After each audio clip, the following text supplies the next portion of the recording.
Olá, amigos, bom dia. Dentro do nosso projeto Rumo à Petrobras, a equipe do Engecurso traz mais uma questão para o comentário de hoje. Neste vídeo, nós vamos tratar de análise estrutural com uma questão, na realidade, três questões a partir de um mesmo enunciado, de uma mesma estrutura. Essa questão foi apresentada na prova da Petrobras, ano 2005, pela SES Gran Rio, engenheiro civil pleno. Vamos conhecer a estrutura para a nossa análise. Eis aqui a estrutura. Trata-se de um pórtico plano, isostático. Nós temos em A um apoio do segundo gênero, resiste a forças na orientação vertical e na orientação horizontal. E temos em B um apoio do primeiro gênero, que neste caso, nesta configuração, resiste a forças verticais. Eu tenho carregamento externo aqui constituído de duas forças pontuais, forças concentradas, ambas aplicadas no ponto C, num ponto em balanço, ponto C. Uma força de 8 kN verticalmente orientada de cima para baixo e uma força de 6 kN na horizontal da esquerda para a direita. Temos aqui as dimensões de cada barra do nosso pórtico. Primeiro passo, a primeira providência consiste em determinar as reações de apoio. Então, nós precisamos saber quanto é a reação vertical em A, quanto é a reação horizontal em A e quanto é a reação vertical em B. Note que não há reação horizontal em B em razão do vínculo que ali se estabelece. O apoio do primeiro gênero, com essa configuração, resiste às forças verticais apenas. Nós vamos determinar essas reações considerando a necessidade de atendimento àquelas três condições de equilíbrio no plano. Somatório das forças verticais igual a zero, somatório das forças horizontais também igual a zero, somatório de momento em relação a um ponto do plano também igual a zero. Só que essa formulação nós vamos trabalhar de uma maneira mais prática, mais objetiva, mais direta, sem o equacionamento de um sistema de expressões matemáticas. Vamos fazer de maneira mais rápida, mais facilitada. Vamos a uma nova tela para ter uma figura mais limpa. Nesta tela, eu tenho aqui as dimensões das barras. As dimensões estão omitidas, mas a gente bem recorda, né? Cada barra tem a sua dimensão e essa dimensão é fundamental para o conhecimento dos esforços internos. Aqui eu tenho uma força de 8 kN, só resgatando aqui, informação trazida pela questão, e aqui 6 kN. Então, é só repetir aqui para adiantar 6 kN. Se eu observo bem em A, que esse apoio, eu posso ter reações nessas duas direções perpendiculares, na vertical e na horizontal. Eu trago as duas forças, força de 8, força de 6, trago ambas para o apoio A. Vejo como é que eu trago essas forças? Com orientação contrária. Eu vou considerar aqui a priori, veja, a priori eu vou considerar aqui 6, que é esse valor aqui, com orientação contrária. Vou trazer aqui o valor de 8, também dentro da mesma lógica, com orientação contrária. Já que o carregamento externo é de cima para baixo, eu estou considerando a reação, né, baseada aqui na terceira lei de Newton, ação e reação. A força de 8 no ponto A vai ser orientada de baixo para cima.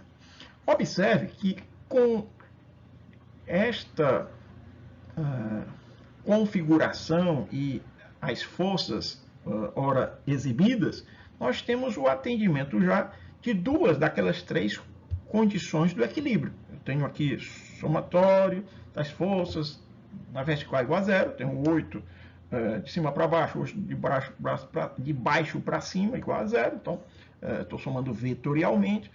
Somatório das forças horizontais também igual a zero, 6, contrariamente 6, 0. No entanto, eu não tenho o atendimento da terceira condição, que se refere ao momento. Por que não? Eu vejo que esta força e esta força, ambas juntas, formam um conjugado, um binário, e esse binário produz momento. Esse momento, observe bem, é no sentido anti-horário. Aquela famosa regra da mão direita, sentido anti-horário. Numa representação vetorial, seria uma seta saindo do quadro, saindo da nossa tela. Uma seta apontando para mim, da tela para mim. Esta ação binária, ela tem que ser resistida, essa ação binária, do binário, que é o momento, tem que ser resistida por um outro binário, só que capaz de produzir momento de orientação contrária. Agora, um momento no sentido horário. Portanto, eu vou colocar aqui o binário em A e B. Binário é um sistema de duas forças paralelas, de mesma magnitude, mesmo módulo, porém de orientação contrária. E quanto vale cada uma dessas forças integrantes do binário? Se aqui eu tenho 8 e o braço de alavanca é de 2, eu tenho um momento aqui de 16 kN/m. 16 kN/m.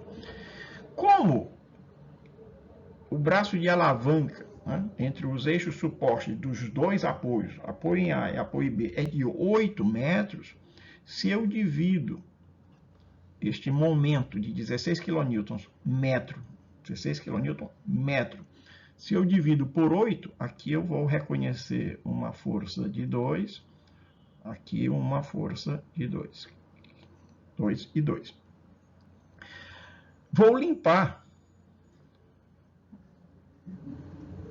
minha seta circular e constato ainda que o sistema não alcançou o equilíbrio desejado.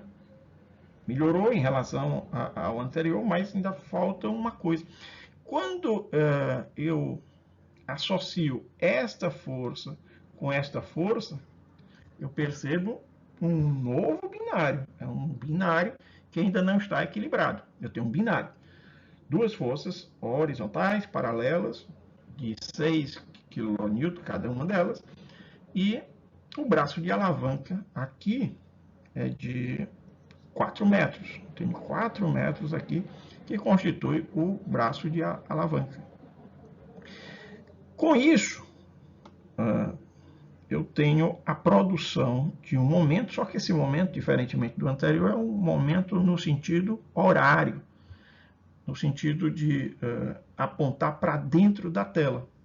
Uma notação vetorial seria uma seta apontando para o interior da minha tela, em direção à tela, de mim para a tela. Este momento produzido pelo binário de 6, com um braço de alavanca de 4, é de 24 kN/m. 24 kN/m. Também precisa ser resistido, combatido com outro binário. E o binário que eu coloco com esse propósito estará nos apoios A e B, que são as entidades encarregadas de promover o equilíbrio, fazer as restrições para garantir o equilíbrio da estrutura. Aqui eu tenho uma seta em B de baixo para cima, aqui em A eu tenho uma seta de cima para baixo. E de quanto cada uma dessas forças? Eu vou dividir 24 pelo braço de alavanca de 8. Então aqui eu tenho 3 kN e aqui 3 kN. Posso agora fazer a totalização para chegar, de fato, aos valores das reações de apoio. Vamos totalizar. Em A, eu tenho na horizontal apenas a força de 6. Então, esta já é a reação de apoio 6 da direita para a esquerda. Na vertical, em A, eu tenho 8 de baixo para cima, 2 de baixo para cima e 3 de cima para baixo. Então, eu vou colocar aqui 7 kN, de baixo para cima. 8 mais 2 menos 3. 8 mais 2 menos 3, 7. E aqui, em B, se eu somar, essa soma na figura, ela tem um caráter algébrico, mas efetivamente é uma soma vetorial. Eu tenho um vetor de 3 para cima, tenho um vetor de 2 para baixo. Eu vou reconhecer aqui uma resultante em B, de baixo para cima, igual a 1 kN. Ok? E aí, eu posso dizer que a nossa estrutura já está equilibrada com as reações de apoio. Eu tenho essa reação de apoio aqui de 1 N, reação de apoio aqui de 6 N, reação de apoio aqui de 7 N. É equilibrado. Agora, nós já podemos avançar para a confecção dos diagramas de esforços internos. Eu me refiro aqui a esses diagramas de esforços internos ao esforço cortante, esforço normal e momento fletor. Vamos a eles.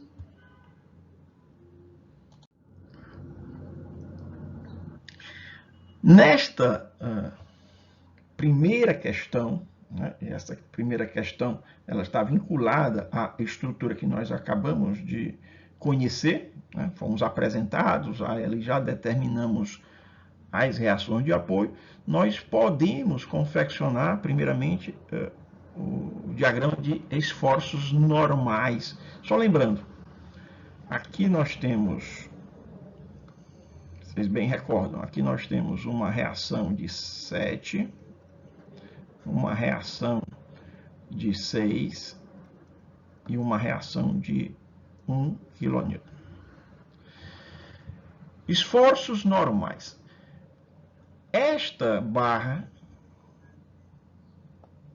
FB, ela está, portanto, e aí bastante nítido, há um esforço de compressão no valor de 1 kN. Compressão no valor de 1 kN.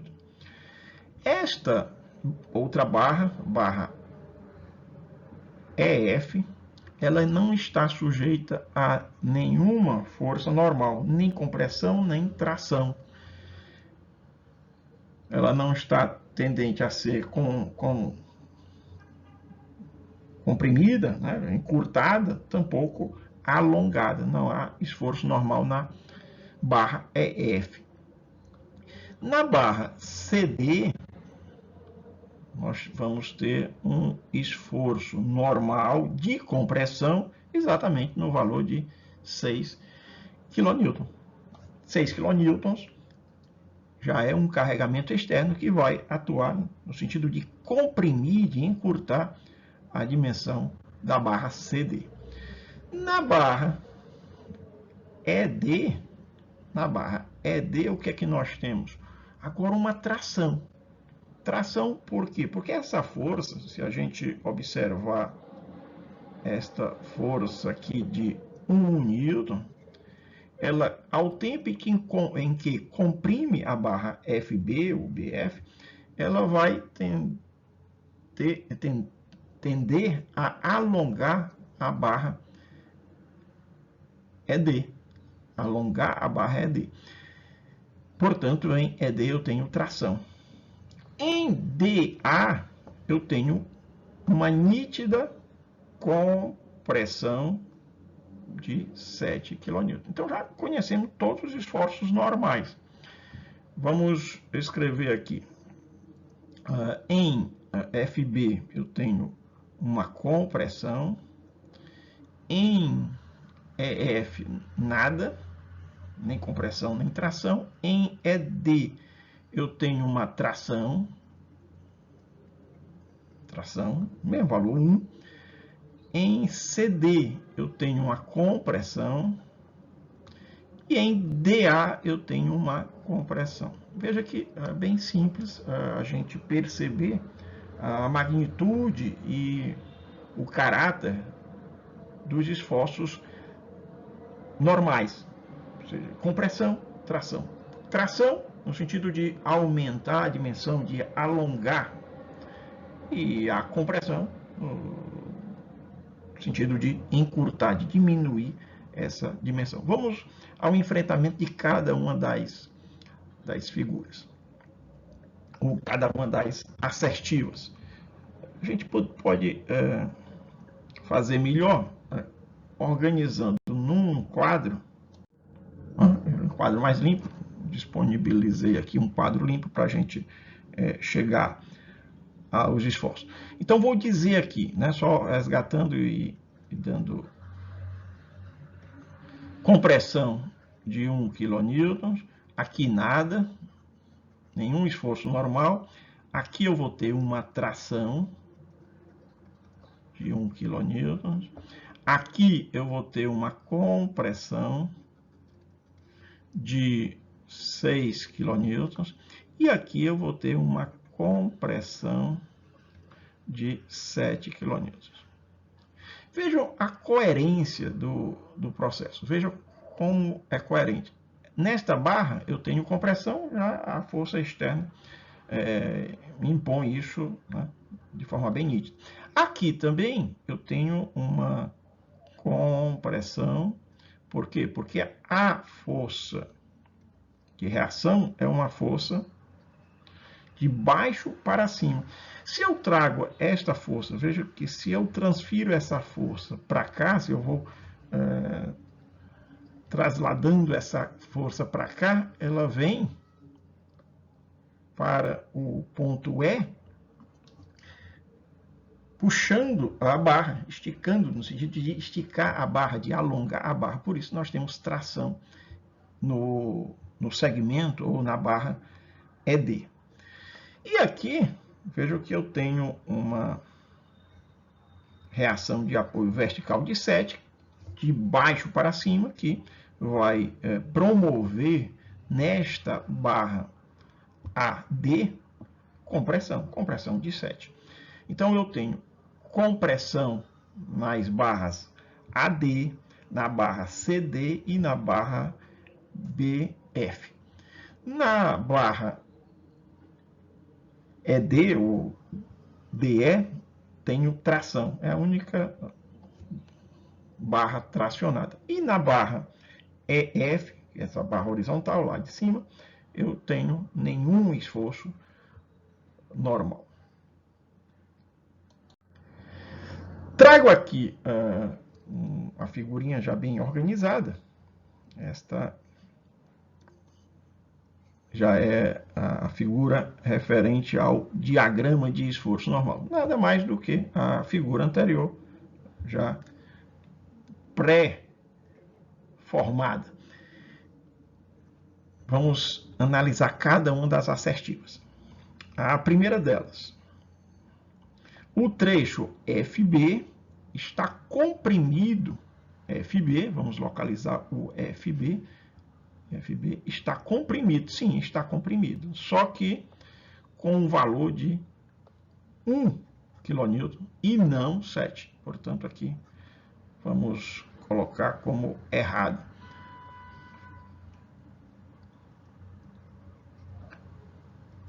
Colocar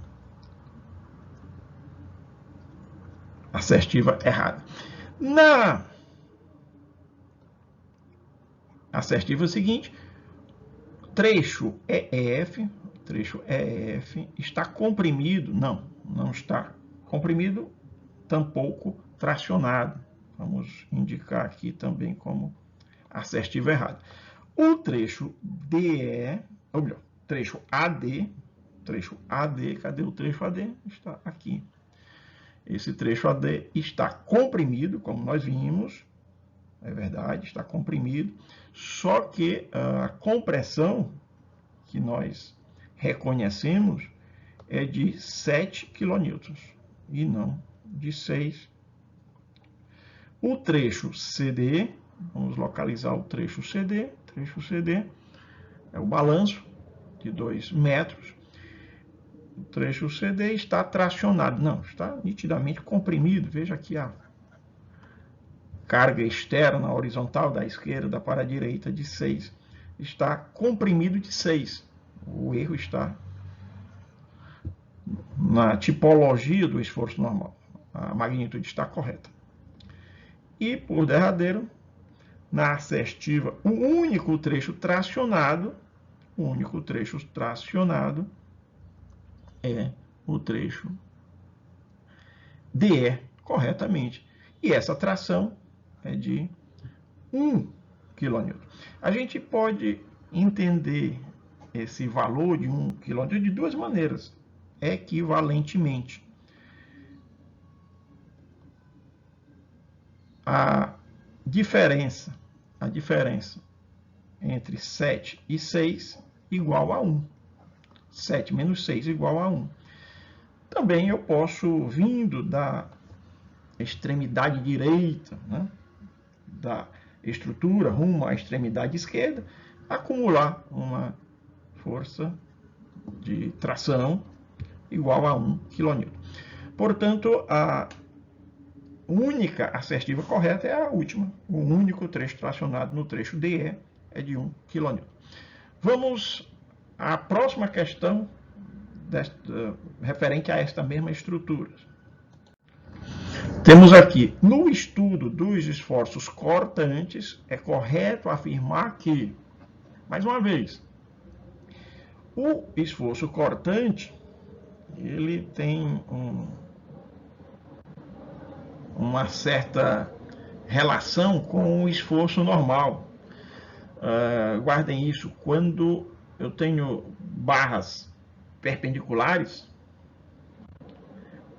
num pórtico plano, quando numa dessas barras o esforço é normal, na barra seguinte esse esforço se converte em esforço cortante e vice-versa. Aquilo que é cortante numa barra, na outra se transmuta em... O que é cortante se transmuta em normal, o que é normal se transmuta em cortante. O que é um esforço normal? É a resultante das forças na perpendicular à seção transversal da peça. E o que é um esforço cortante? É a resultante na direção paralela à seção transversal da peça. Esforço cortante é o tema desta questão. Tenho aqui, no estudo dos esforços cortantes, é correto afirmar que, então, nada melhor do que elaborar o diagrama de esforço cortante. Vamos fazer isso numa figura mais limpinha.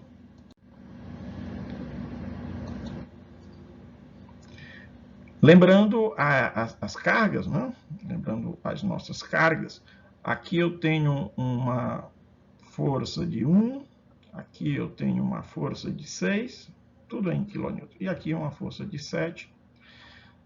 São as reações de apoio, aqui eu tenho uma força de 8 e uma força de 6. Então vamos confeccionar o diagrama de esforços cortantes. Eu não tenho esforço cortante na barra FB. Nesta barra FB eu não tenho esforço cortante. Veja que a única força que atua nessa barra é uma força axial de 1 kN. Esta força de 1 kN, ela vai na barra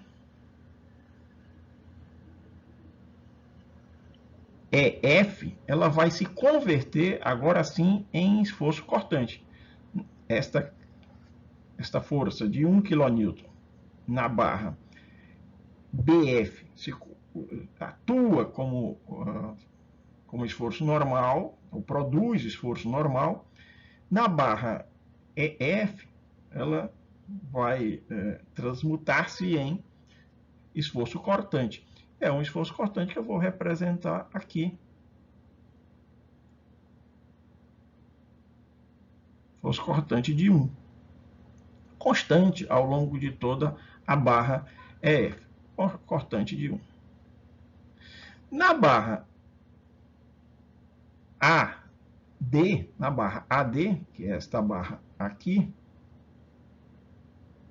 eu tenho um esforço cortante de 6.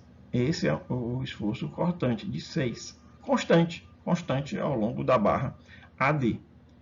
Na barra CD, eu tenho um esforço cortante de 8. Esforço cortante de 8. Olha aqui, este esforço cortante de 8, aqui o esforço cortante de 6. No trecho, ou na barra DE, neste outro segmento aqui, DE, o esforço cortante vai estar nulo. E é nulo por quê? Porque a gente percebe que esta barra ela faz 90 graus com a barra EF. Na barra EF, nós vimos o esforço normal é 0. Então, na barra subsequente, na barra DE, o esforço cortante aqui que vai ser nulo. E dessa maneira a gente tem todo o diagrama de esforço cortante confeccionado. Vamos já analisar as assertivas para a validação. No estudo dos esforços cortantes, estamos tratando de esforços cortantes, trouxe aqui a figurinha para facilitar a leitura, trouxe aqui o diagrama. Esse é o diagrama que nós acabamos de confeccionar. E aí a gente já parte para a análise das assertivas. Não existe cortante no trecho AE. Onde está o trecho AE? O trecho AE é todo esse trecho aqui. De A até E, eu não posso dizer que não há esforço cortante. Há esforço cortante em parte desse trecho. Em parte do trecho AE, eu tenho esforço cortante. No segmento de A até D, eu tenho esforço cortante de 6. Já no segmento de D até E, realmente, o esforço cortante é nulo. Vou colocar aqui uma assertiva errada. Na seguinte, o cortante no trecho AD,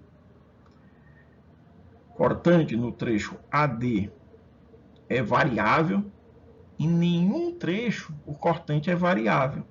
E é importante observar o seguinte: cortante só é variável se eu tiver carga distribuída. Se eu não tenho carga distribuída, ou se eu não tenho uma sucessão de cargas concentradas naquele trecho, se eu não tenho nenhum carregamento naquele trecho, o cortante não pode ser variável.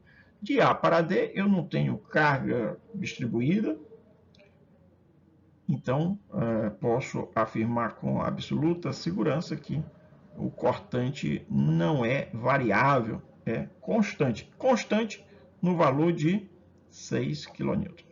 6 kN, que é a reação vertical no apoio, não, melhor, a reação horizontal no apoio A.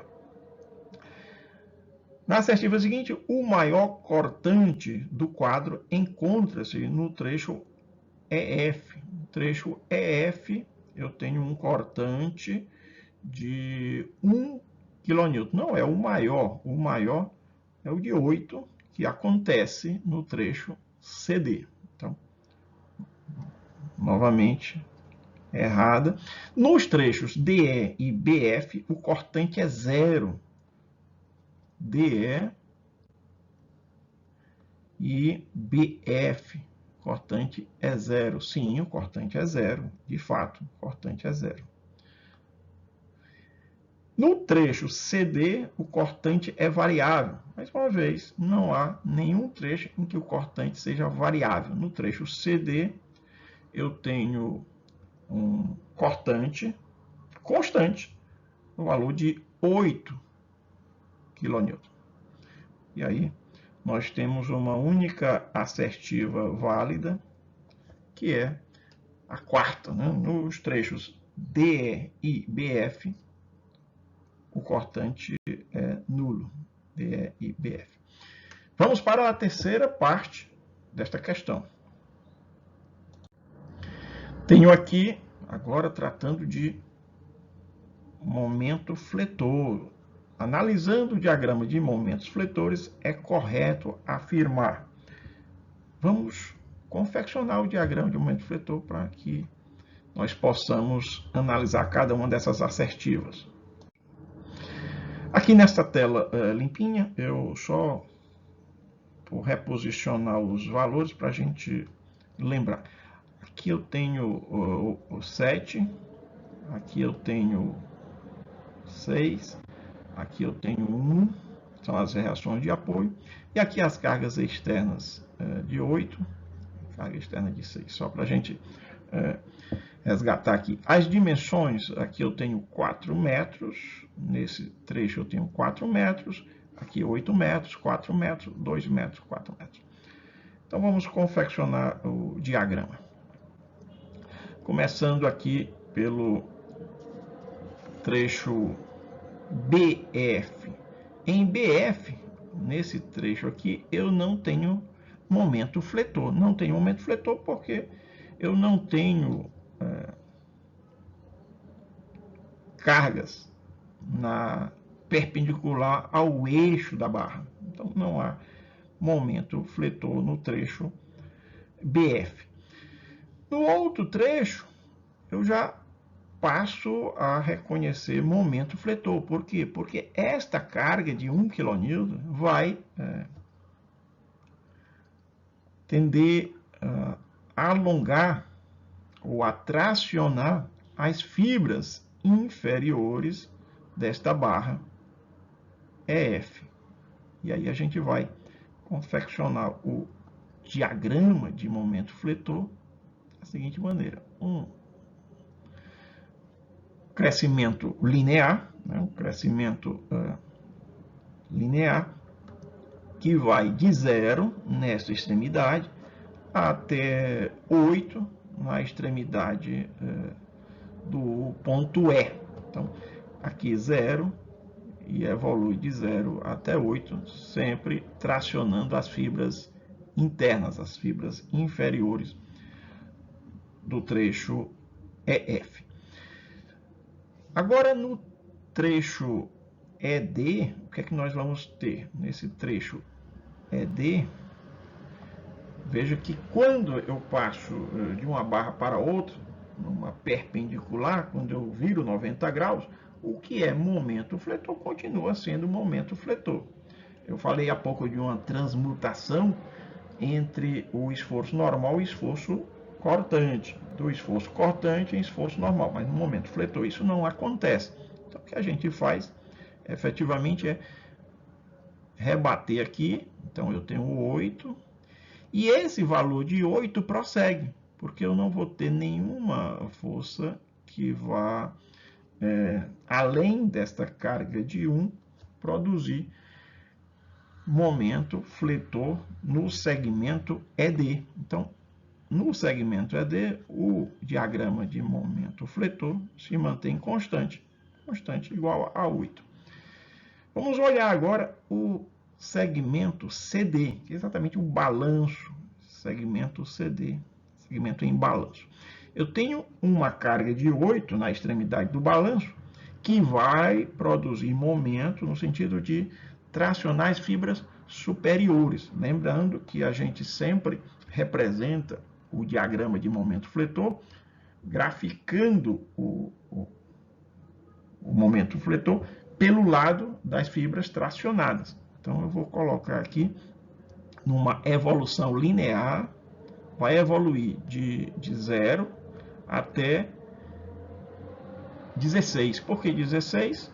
8 vezes 2. Eu tenho 2 metros de balanço. 8 vezes 2, 16. E aqui, ao passar para baixo desse ponto D, logo imediatamente abaixo do ponto D, eu vou estar somando, atentai bem, eu vou estar somando esse momento de 16 com esse momento de 8, e aí eu vou ter aqui um momento de 24. 16 mais 8, 24. Se eu desenvolvo a confecção do diagrama de momento fletor do apoio A rumo ao apoio B, a lógica é a mesma e o resultado da diagramação também é o mesmo. Esta força de 7 não produz momento no trecho AD, só a força de 6, esta aqui, força horizontal de 6, por ser perpendicular ao eixo do segmento AD, que vai produzir momento fletor nesse segmento AD, nesse trecho AD. E aí eu vou reconhecer que esta força tende a tracionar as fibras internas desse trecho AD. E aí, a evolução linear de 0, neste ponto é 0 o momento, até porque ali se trata de um apoio do segundo gênero, não há momento, não há carga externa momento atuante, portanto, é 0 o momento. E esse momento evolui até 24 kN, e esse valor de 24 kN a gente pode confirmar de duas maneiras, ou somando, né, naquela evolução de B para A, somando esse valor aqui de 16 com esse valor de 8, resultando 24, ou, alternativamente, levando ao mesmo resultado, fazendo o produto, simplesmente o produto desta força de 6 pelo braço de alavanca de 4. Aqui eu tenho 4 metros, 6 vezes 4 igual a 24 kN. Já podemos explorar as alternativas para fazer a análise de cada uma delas. Vamos fazer isso agora. Trouxe a figurinha bem organizada, né, colorida, pré-fabricada. Temos aqui o nosso diagrama de momento fletor, vamos usá-lo, né? É uma reprodução da figura tosca que nós acabamos de mostrar. Essa figura está mais elegantemente construída. Então, analisando o diagrama de momentos fletores, é correto afirmar que no trecho CD, vamos localizar o trecho CD é exatamente o balanço, né? O momento fletor, né, subtens, é constante. Não é constante, evolui de 0 até 16 kN. No trecho AD, cadê o trecho AD? Exatamente esse trecho AD. O momento é constante, também não é constante. Evolui de 0 em A até 24 kN em D. No trecho AE, onde está o trecho AE, esse trecho AE vai ser todo esse trecho, 4 metros mais 4 metros, 8 metros no total, na vertical. Não existe variação de momento, claro que existe. Em A é 0, evolui linearmente até 24 kN em D, e depois se torna constante ao longo do trecho DE, um valor de 8. Então, existe variação de momento, sim. Posso dizer que aqui está errado, errado, errado. O momento fletor subtens no trecho BF, cadê o trecho BF? O trecho BF está exatamente aqui. trecho BF é nulo. E, de fato, vejam que nós não temos carga resultante na perpendicular do eixo daquele trecho. Então não há produção de momento, A propósito, é interessante a gente recordar uma relação, um parentesco entre o esforço cortante e o momento fletor. A derivada do momento é igual ao esforço cortante. A derivada do momento é igual ao cortante. Vimos que nesse trecho BF não há resultante na perpendicular ao eixo da barra. Não há cortante, não há momento fletor.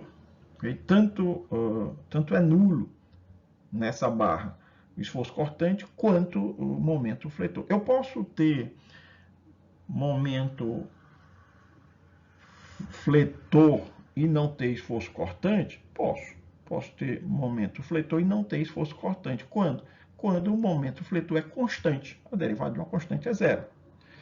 Eu posso ter esforço cortante e não ter momento fletor. Aí a gente observa a derivada do momento é igual ao cortante.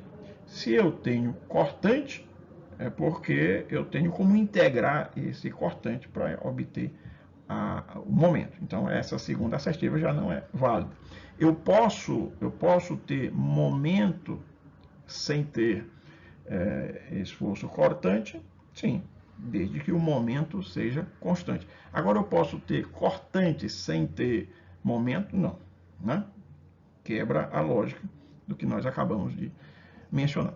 O momento no trecho BF é nulo? Sim, é nulo. Então vamos validar. E a derradeira, o maior momento fletor, encontra-se no trecho EF. Não, no trecho EF nós temos uma variação, né? Em E igual a 8, em F igual a 0, mas não é o maior de todos. É o que acontece logo abaixo, né, na seção logo abaixo do ponto D. Logo abaixo do ponto D eu tenho um momento que é máximo, um valor de 24 kN/m. Então, nós assim analisamos todas as assertivas. Numa mesma estrutura, nós tivemos a oportunidade de discutir o esforço normal, o esforço cortante e o momento fletor.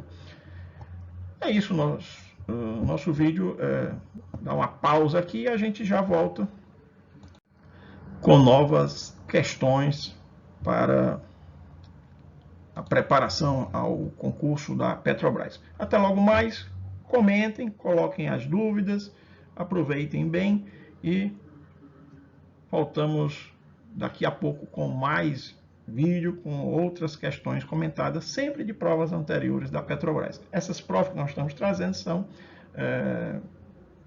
referentes a provas elaboradas pela SESC Gran Rio. Neste concurso do edital 2021, a prova será elaborada pelo SEBRASP, mas a gente está fazendo uma adaptação sempre no sentido de valorizar o formato atual. Okay? Então, até logo mais. Forte abraço a todos.